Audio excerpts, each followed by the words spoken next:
जय गुरुदेव। जय गुरुदेव नाम किसका प्रभु का। जय गुरुदेव नाम किसका प्रभु का प्यारा पवित्र नाम। जय गुरुदेव। सभी गुरु प्रेमी भाई बहनों को मेरा सादर जय गुरुदेव। बाबा जय गुरुदेव जी महाराज के मुखार बिंदु से ये सत्संग अमरवाणी आप इसे ध्यान से जरूर सुने। जय गुरुदेव। धाम है, ऐसे कैसे पता चलेगा? बोलो। संत बिना कोई वहाँ न पहुँचा, बिन वहाँ पहुँचे संत। कहते हैं संतों के बिना कोई वहाँ पहुँचा नहीं, और जो वहाँ नहीं पहुँचा वो कभी संत नहीं होगा। अब वो तो गृहस्थी घर की बात तो छोड़िए, कोई भी हो। संत भेद सब निर्णय कीन्हा, साध भेद अब तुम। अब वो कहते हैं कि देख सूरत, संतों का तो हमने तुझे भेद की पहचान दी कि असली संत कौन है, जो वहाँ पहुँचा, और जो कोई भी वहाँ नहीं पहुँचा वो किसी जात में कोई भी हो वो संत नहीं। ये तो हमने निर्णय कर दिया। आप साध किसको कहते हो? तो तुम ले बोलो। संत मते का निश्चय करे, सूरत शब्द के मार्ग चले। कहते हैं भाई संतों का आपको विश्वास हुआ निश्चय ये भाई संत हैं, जो बताते हैं करना चाहिए। थोड़ा बहुत जो रास्ता बताया उसको कभी करते भी हैं, कभी नहीं करते, कभी करते हैं, कभी नहीं करते। यानी हर रोज नहीं करेंगे, 2-4 दिन 10 दिन छूट जाएगा, फिर 2-4 दिन 6 दिन करेंगे, फिर उसके बाद छूट जाएगा। ये उनकी डिगमिग स्थिति रहती है करने की न करने की। इसके बारे में कह रहे हैं भाई संत किसका नाम और साथ किसका बोलो। जाय त्रिवेणी मंजन करे, सुन्न सरोवर त्रिकुटी परे। कहते हैं जो भी कोई यानी त्रिकुटी के ऊपर जा करके मानसरोवर में स्नान करता और शब्दरूप तुरंत हो जाती है, और उस स्नान करने से उसका तेज यानी प्रकाश बहुत बढ़ जाता है। बोलो। साध नाम हम या को गाई, बिन साधे यह साधु न कहते हैं ये साध है जो त्रिवेणी में स्नान करता और उस त्रिकुटी के ऊपर, और फिर ये कलमल के सब कलेश डो डालता है और कारण भी इससे बाहर हो गया, स्नान कर लिया, इसको साध कहते हैं। ये साध है, संत नहीं साध है, लेकिन इनकी भी पहुंच बहुत बड़ी होती है। योगेश्वर के सामने कुछ नहीं, और ऋषि मुनि उसके सामने कुछ नहीं है। जो करते हैं साधना वो भी कुछ नहीं, त्यागी बैरागी कुछ नहीं। साध इतना बड़ा ऊंचा स्थान है। भेष संत अब वर्ण सुनाऊं, यह भी छान तो ही समझाऊं। बहुत प्यार से सूरत को समझा रहे हैं। ये देख सूरत सब तेरे सामने, तू कम से कम इतना कर, इन साधों की खोज कर। ये जब आपको अपनी चीज़ बताएंगे तो ये क्या करेंगे कि उनके पास चले।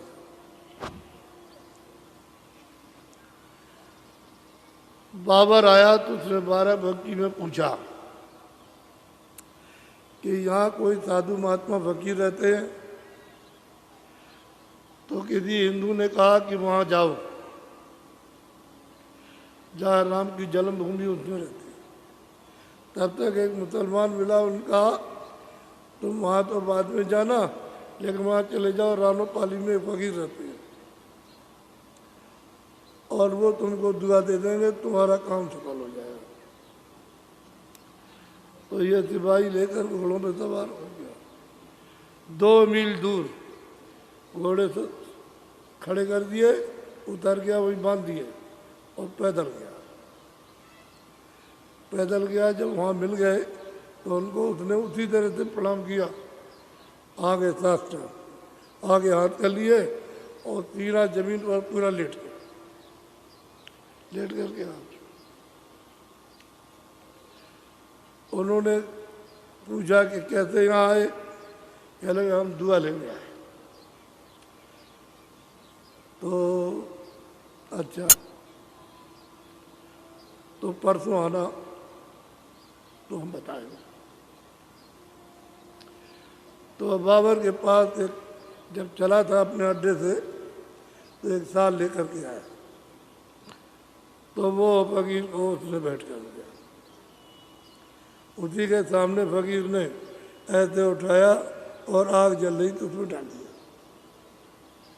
और वो जल गया उसके सामने। तो उसको बड़ी चोट लगी अंदर कि हमने बहुत मोहब्बत से फकीर साहब को साल दिया और ऐसा साल है भी नहीं, और अपने देश से लाए थे। तो इन्होंने लिया और पकड़ करके हाथ में सामने रख दिया और जल गया, उसके सामने जल गया। तो बड़ा मन में विकार कि अब दुआ नहीं मिलेगी, क्योंकि हमारी चीज ली नहीं जो मोहब्बत प्यार की थी, तो दुआ मिलेगी। ये गया जब वहाँ और रात को जब सोया तो वो साल इसके सिराने रखा। इसने देखा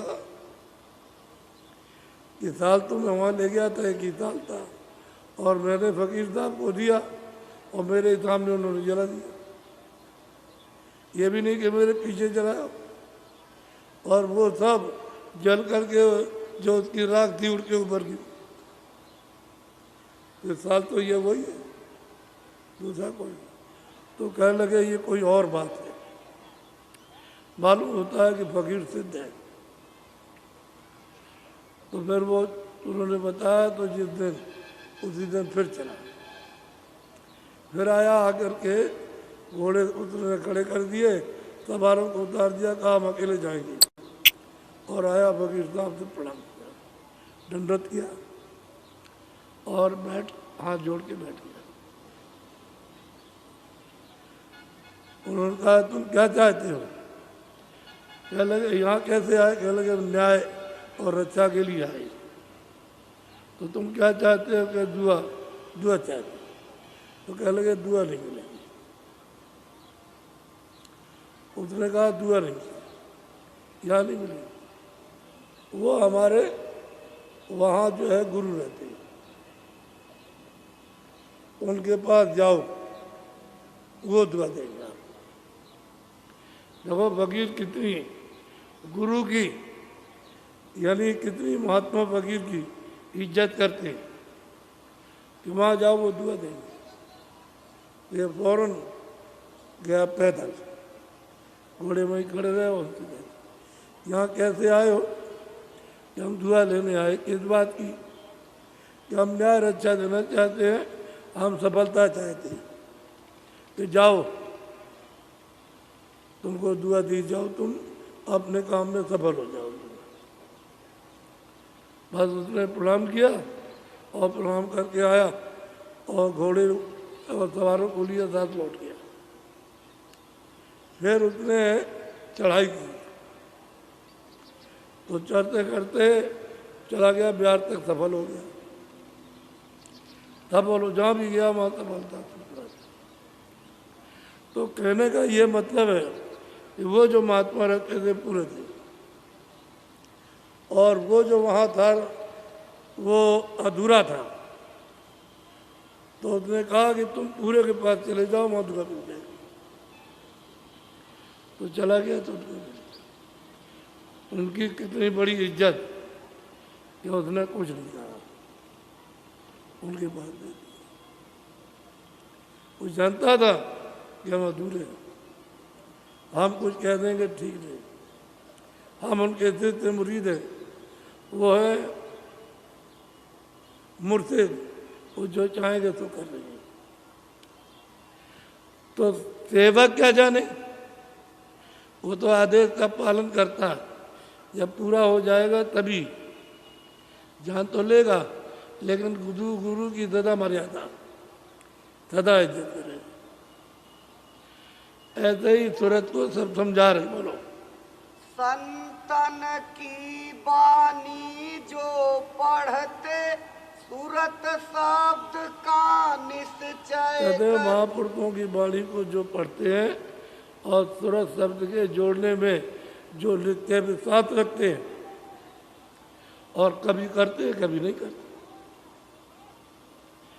कभी भजन किया कभी नहीं किया, कभी 10 मिनट किया कभी 5 मिनट किया और कभी छोड़ दिया और 4 दिन नहीं किया और 10 दिन नहीं किया, लेकिन संतों की वाणी पर विश्वास और जो बताया उस पर विश्वास करते। बोलो। संत शरण जिन दृढ़ कर पकड़ी कर विश्वास सूरत जिन कहते हैं जकड़ी। संतों की शरण जितने ले ली और उन पर पूरा विश्वास हो गया कि जो कुछ भी अच्छा या जो कुछ भी करेंगे वो यही करेंगे, बहुत विश्वास करते। बोलो। बिना संत नहीं और भरोसा कर्म भरम तज चित को। कहते हैं कर्म भरम जो भी किया कर्म में सबको त्याग दिया और संतों पर भरोसा करते हैं, जो वाणी लिखी है उनकी उस पर भरोसा करते हैं, कभी करते हैं कभी नहीं करते, कभी अभ्यास करते हैं सूरत शब्द का और कभी नहीं, कभी ध्यान किया कभी नहीं किया, कभी तुमरण कर लिया कभी नहीं किया, लेकिन विश्वास है कि हमारी रक्षा करेगी। बोलो। सूरत शब्द मार्ग कुछ साधे जितना बने उतना आरा। कहते हैं कि सूरत शब्द मार्ग का वो पालन करते हैं और जितना उनसे हो सकता है उतना करते हैं, ध्यान भजन जितना भी हो सकता है उतना करते हैं। बोलो। इनका नाम भेख तुम जानो प्रीति करो इन सेवा। कहते हैं कि ये है भेद, ये भेद है, भेदधारी,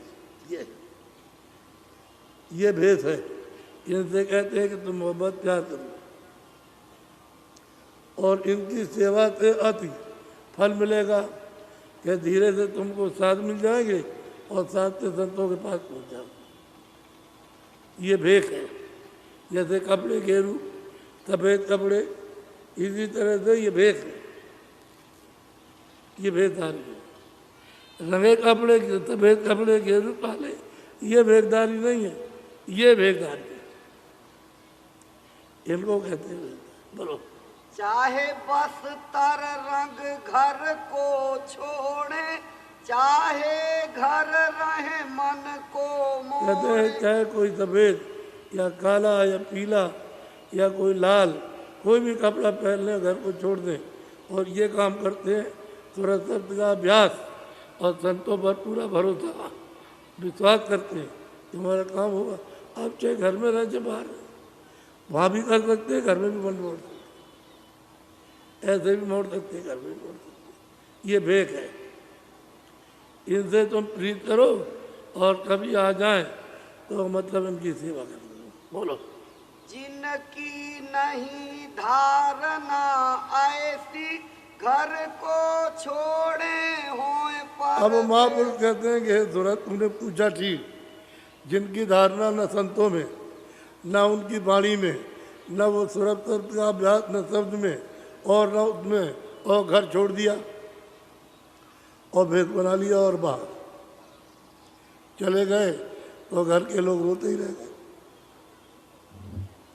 ऐसा करते तो फिर भी, लेकिन वो तो कुछ किया नहीं, इधर उधर 2-4-10 बातें उन्होंने सीख ली, बस बनाया घूमने लगे। बोलो।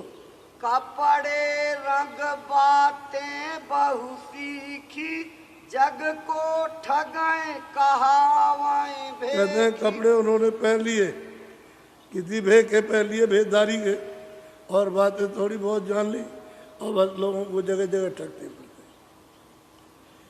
बात बना करके ठगते। बोलो।